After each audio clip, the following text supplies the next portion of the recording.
Hey there, guys. All right, today we are back with some more of the Great War. We're on to week 31, the Prelude to Gallipoli, naval bombardment of the Dardanelles.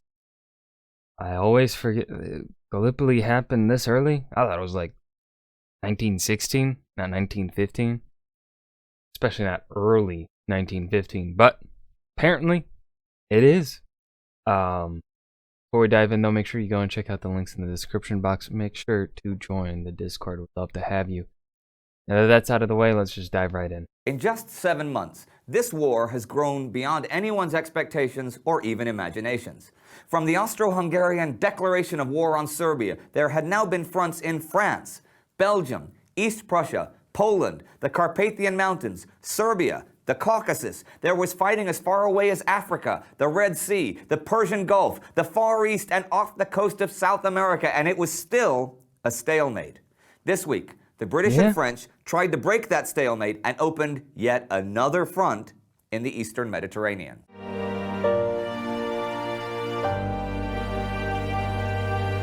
I'm Indy Nidell. Welcome to the Great War. Here's what we saw before. The Russian army had managed to escape disaster in East Prussia, but at the cost of nearly 100,000 men captured. The Austro-Hungarian Imperial Army had failed in its offensive to beat back the Russians in the Carpathians and free the trapped Austrian army at Przemysl. The German submarine blockade began, with merchant ships now legitimate targets, and Indian troops mutinied in Singapore, the first large mutiny of the war. Let's look at the big picture for a second. Right, stalemate in the West. Now, the British command was loath to divert troops from France for other actions at this point, but was willing to deploy the Navy elsewhere. But where might a British naval attack be made that could make a difference? There were ideas for an assault on the Belgian coast, with the Royal Navy supporting British and Belgian forces. But the Admiralty didn't think light ships could handle the German coastal artillery, and also that it was foolish to risk battleships in confined waters. It seemed That's a fair point. pretty far-fetched to try and attack Austria-Hungary too, since she was virtually unapproachable. The Adriatic Sea was firmly Austrian and closed to British and French ships by Austrian submarines and newly built Austrian dreadnoughts. Oh. Serbia. You know what never gets talked about? The Austrian Navy. Huh. Yeah, I guess in a confined space like that, British really can't do much there. Could only be supported through Bulgaria, who was pretty hostile, or Greece, who was neutral.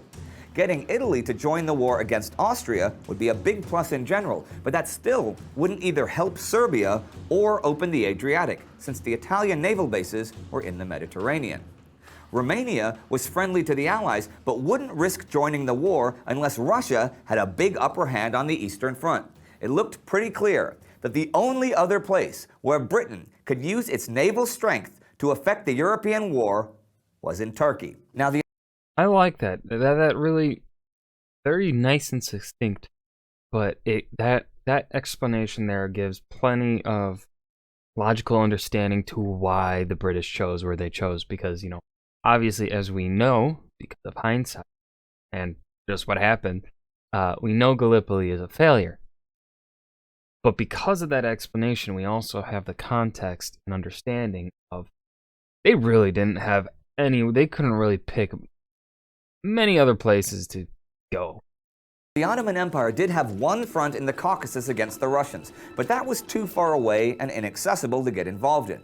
So, throughout the winter, the British War Council had been considering a naval attack on the Turkish Dardanelles with the objective of opening a path to the Russian Black Sea ports. The Dardanelles have been of incredible strategic importance for centuries. This is the passage that separates Europe from Asia. About 50 kilometers long, its narrowest point is only around 1 kilometer wide. The straits connect the Mediterranean with the Sea of Marmara, and at the other end of the Sea of Marmara sits Istanbul, which guards the entrance to the Bosporus, even narrower than the Dardanelles, which is the gateway to the Black Sea. In 1915, the European shore of all of this was a narrow strip of Ottoman territory. But on the Asian side, Ottoman territory stretched to the Caucasus, the Red Sea, and the Persian Gulf. Now, it was a long-standing ambition of Russia to take Istanbul, which would not only recover the seat of Orthodox Christianity from Islam, but would also secure permanent access to warm water. The French and the British had certainly been against giving Russia such a dramatic enlargement of power in southern Europe. But after 6 months of this war, they were now prepared to open a new front there, to bring relief to Russia, but also to break the impasse on the Western Front. And on February 19th, 5 British and 3 French battlecruisers began to bombard the outer forts of the Dardanelles. This bombardment continued off and on throughout the week, and by the 25th, the outer forts were in ruins. At the end of the month, Turkish and German generals met in Istanbul to discuss the future defense of the Dardanelles. It's interesting that Austria-Hungary was, for the moment, protected from any invasion other than a Russian one, which was immensely good news for Emperor Franz Joseph, because his forces really had their hands full dealing with the Russian bear. The Austro-Hungarian winter offensive in the Carpathian Mountains over the past few weeks had failed, with casualties estimated above 75%, most of them from illness, frostbite, and hypothermia. General Svetozar Boroyevich, an extremely competent leader, had complained... Now, hold on. When we say extremely competent, are we saying extremely competent in the in comparison to his compatriots in the Austrian military, or are we talking about just competent across the board compared to the rest of World War I generals? Because those are two different things. Repeatedly that his troops had quite simply not been prepared for the rigors of a mountain campaign in winter. So if you were his boss, Austrian Army Chief of Staff Konrad von Hötzendorf, what would you do now? Well, it doesn't really matter what you would do, because here's what Konrad did. He changed generals and started a new offensive. Yep, this week was the beginning of the Second Carpathian Winter Offensive of 1915. General Eduard von Bohm-Imoli was transferred over from the German front, and a new army was created for him. It was initially composed of around 60,000 exhausted Third Army troops who just fought the first offensive, but bolstered by 6.5 divisions of infantry. The Habsburg 7th Corps was also transferred up from the Balkan theater.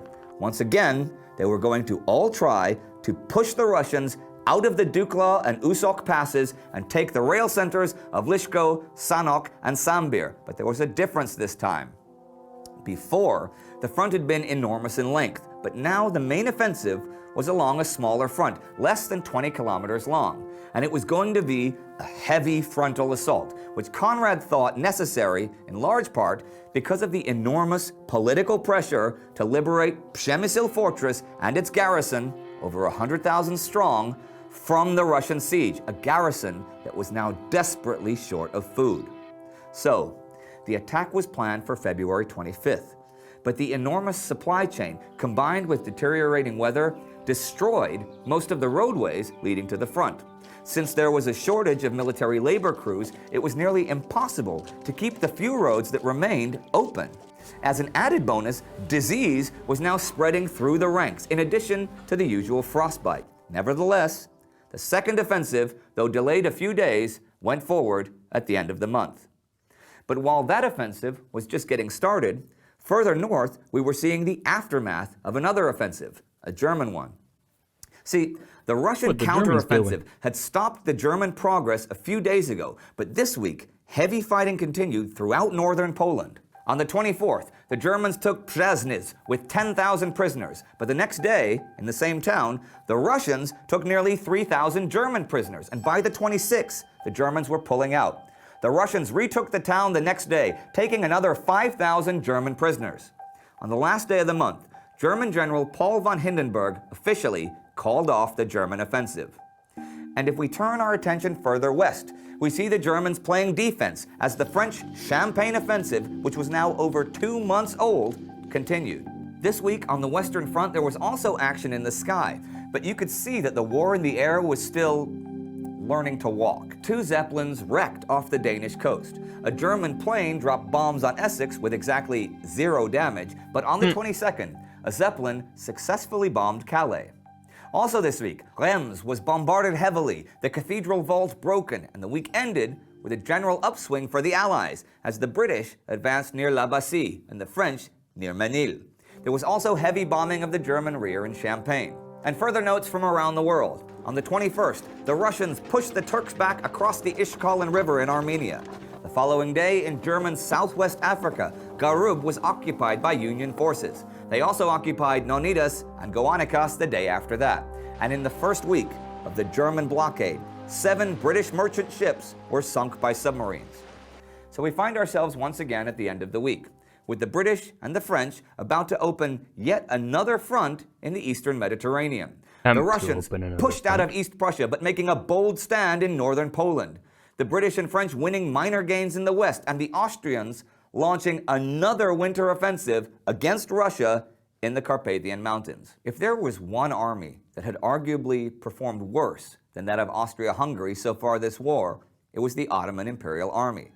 Destroyed at Sarikamish, beaten back in Suez and the Persian Gulf, there were many Allied leaders who believed that the Turks were easy pickings. And after beating them, the Allied breakthrough that seemed unattainable in Western Europe would happen in the southeast.